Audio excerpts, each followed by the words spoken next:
ओए त साँच्चै जानै पर्ने हो र? बहिनीको बिहेको ऋण 25 लाख छ यार। बाउ पनि त बुढो भइसक्यो। बाउको आशा पनि मै मात्र त हो नि यार। त जहाँ भए पनि यो 20 वर्षको सम्बन्ध टुटाउन हुँदैन यार। ओए साला के बोल्न ओए? साथी टाढिँदैछ यार, के बोल्न ओए? क्यान्सल। MBBS cancel. के भन्छ? ओए पागल भइस क्या हो? जब साथी नै खाडीमा हुन्छ म डक्टर बनेर के काम? यो उता बिरामी हुँदा मैले केही पनि गर्न सक्ने होइन क्या रे। तेरो बुवाको सपना हो त्यो। मेरो बुवाको सपना पैसा हो, एमबिबिएस होइन। पागल भइस कि क्या हो? तेरो सपना के रे? भिडियोग्राफी।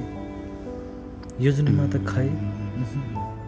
बुवासँग 5 लाख माग्छु, यसलाई इन्भेस्ट गर्छु।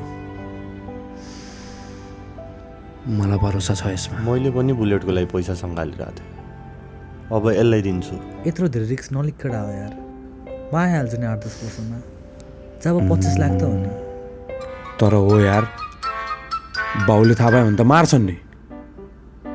त्यही भने डक्टर भने त डक्टर हो नि यार।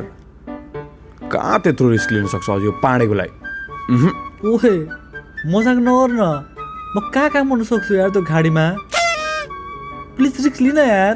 ओए जिस्केको हो बे।